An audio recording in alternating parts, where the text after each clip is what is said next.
So my name is Susan Bai and I'm all the way from Australia. So I'm still battling with jet lag right now.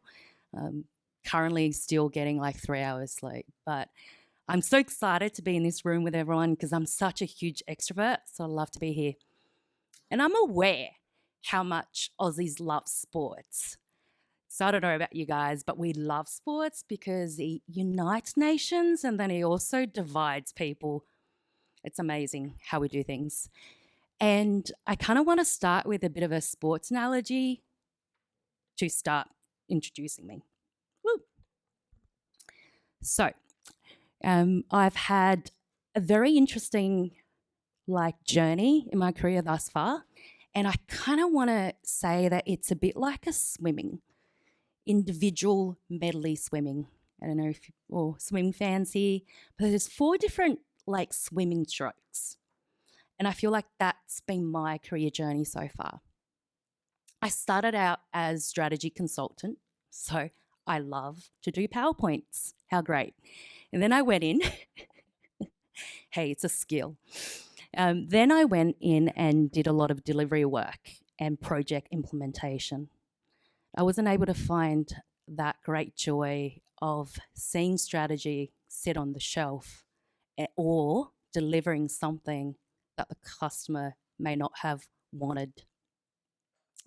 And so I'm in this lovely space of being a ways of working coach with Telstra, which means that right now I have this opportunity to play in both spaces where I get to do discovery with teams, but also provide recommendations where I can actually implement. Whether I'll do it or not, that's another story. But actually the ability to recommend and knowing that it could be implemented is something that I take great joy in with Telstra at the moment. So I thought also a little bit thing about being a group agile coach. What does it mean? I'll demystify. Basically, it means I'm an agile coach that works with teams as well as with teams of teams and also work with executive leaders. So all through the chain. A little bit about Telstra. I can say that you can all read there, so I won't read line by line, but we are a leading telecommunications and technology provider in Australia. And we have a rich history starting from the 1800s. I'm sure no one's from that era, so you might not know. So our purpose has never changed since the 1800s, and its pure purpose is to help people to connect. We're seeing the rich history of seeing telegraphs to then telephones, then now mobile phones, and today we're in the digital age. So Telstra has had an amazing and rich history. Not only that, it literally is a brand where generations of people know about it. And we've also had this amazing evolution where we have gone from being a government-owned telecommunications company to now a privatized and agile company. Next, I want to share a little bit about our ways of working journey so that you have some context when I share the learnings with you about the vision process that we've been going through at the moment as we look in evolving our ways of working.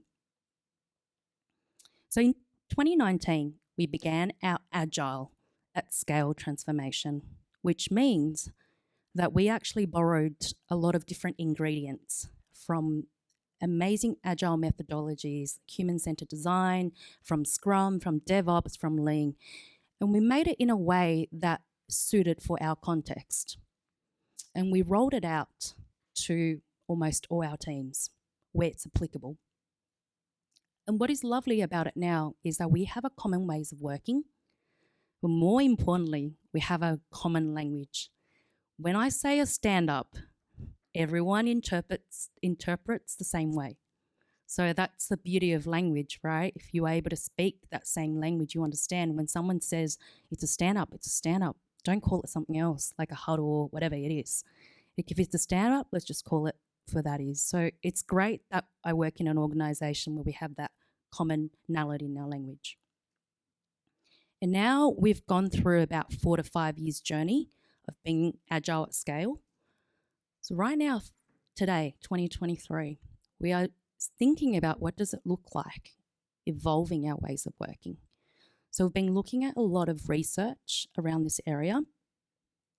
I've listed all of them there. So value stream management, you've got team topologies, better value, sooner, safer, happier, and a lot of also work in terms of Silicon Valley product group insights as well. So using this kind of information to really shape our context and go, well, what's next for us as we think about evolving our ways of working? So I'll be sharing the vision that is the process that I went through recently. Giving you a bit of context of what happened. So there were 2 circumstances where I was asked to present the vision that we have for value stream ways of working in terms of evolving our ways of working. And these 2 instances, one of them was like to a group of this size, but it was a combination of people online as well as people in person. And then I had another situation when I was presenting the vision to a group of people who were purely online. In both of these circumstances, this is the response that I got.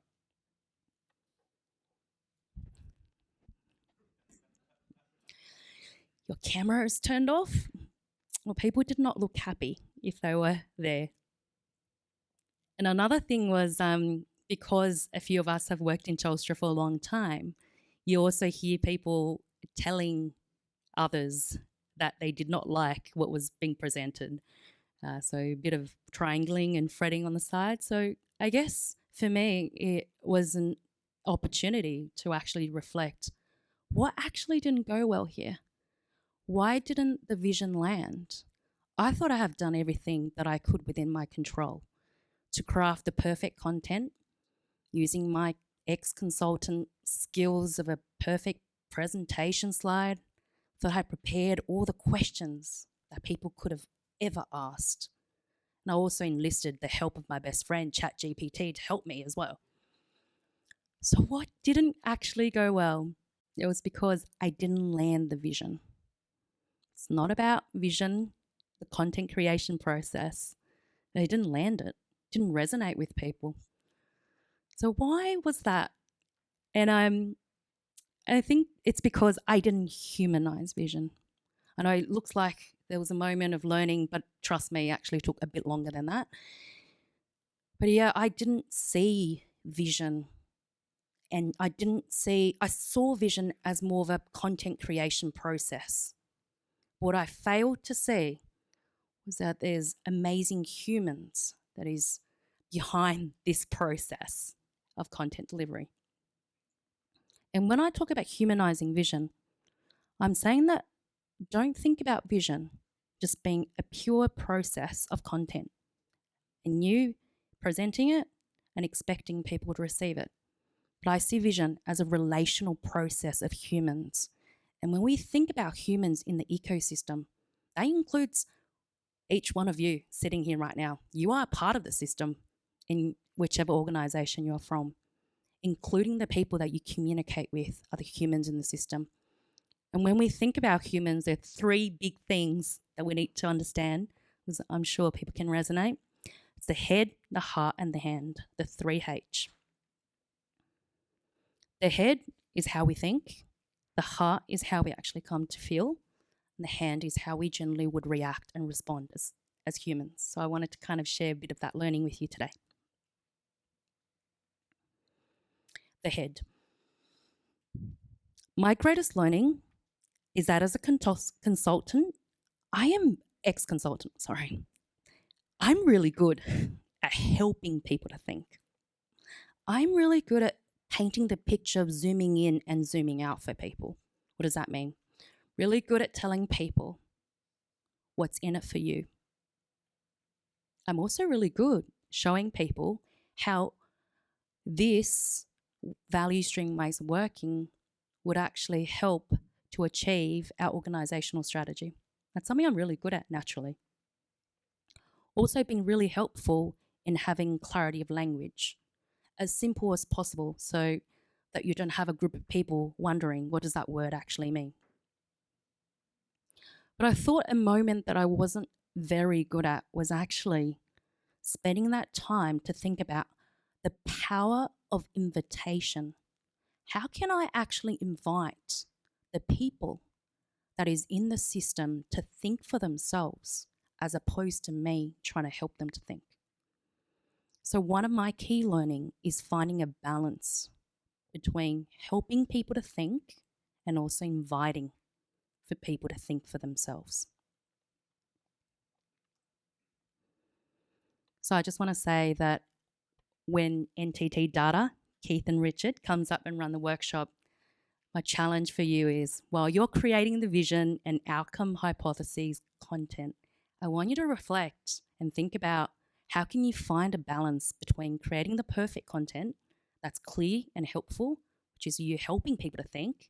How might you actually also balance that with inviting people to think for themselves? What would that look like?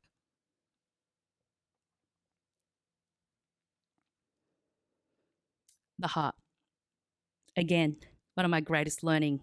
I've been in my last decades and plus years of experience, I've always been a bit of an influencer. So I think influencing stakeholders, influencing leaders. So the skills that I've picked up, which I know that naturally I like to tell people how they could be feeling.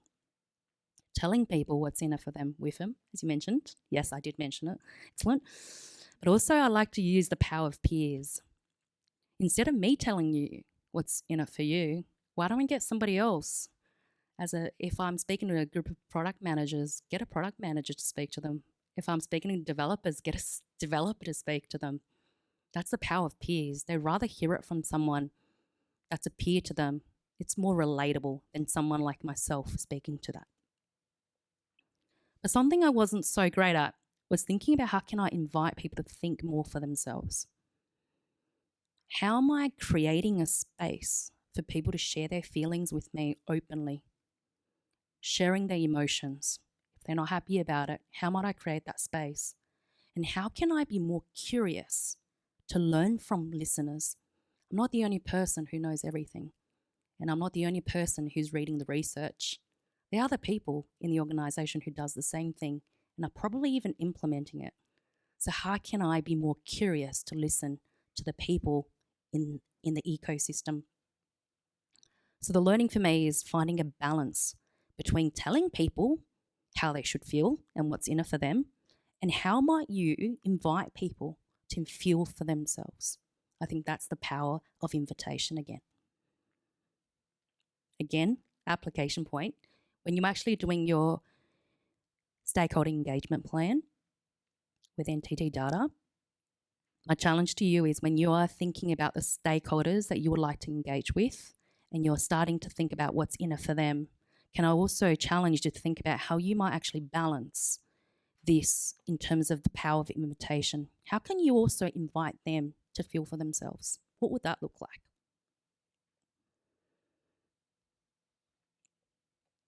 And the last learning is the hand. I'm somebody who absolutely love to understand why I do things sometimes. And so for the last 2 to 3 years, I've been studying Bowen family systems theory. Just out of my curiosity, who's heard about Bowen? Excellent. There's a few people. Amazing. That's good to know. Bowen family systems actually tells me there's predictable patterns that human reacts to tension and anxiety. So when there's a change, when you're sharing change with people, there are predictable ways that people could react to it. And the beauty of this is you've probably heard of the fight, flight, and freeze mode, which is pretty much complementary as well. I think for me, when I think about the possible predictable patterns that people would respond, is I should actually be okay with the fact that people might distance and disengage, and that's their way of responding it. So question is, how might I engage with people when that does happen, as opposed to be surprised that people are distancing? Why is that? Why are they doing this? But that's how people react when something is new to them. People might become argumentative. People might be venting, which means they're not telling you directly that you have a problem. They're telling it to the third party because it helps to calm them down. When you're tensed, there's natural patterns that you would default to. Or sometimes people might agree with you anxiously. There's a difference between agreement anxiously versus someone agreeing with you thoughtfully. I think for me also, the greatest learning process in working with amazing humans in my ecosystem is to manage myself in the process well. Because when you manage yourself and know your emotional and relational dashboard, and when you actually realize that you're tensed or that you're feeling a bit anxious, then you can, instead of reacting to what's happening in the environment, thinking about how you could actually respond thoughtfully and calmly. And when you do that, it really calms a very anxious work system down. So I do think that as you work through these exercises, my challenge for you is to think about how can you actually manage others in these situations, but how could you actually understand yourself a little bit better and manage yourself in tense and anxious situations so that you can respond to disengagement or how people react in a more thoughtful and calm manner. And you'd be surprised that when you're calm, when that one person changes, the whole system comes down. Yep. Concluding remarks, quick summary. The key about vision is not just seeing it as a content creation process, but it's about landing the vision. And landing vision means that you've got to think about humanizing the process. It's a relational process full of amazing humans in the system, including yourselves and the other people in the ecosystem. So really think hard about the head, the heart, and the hand.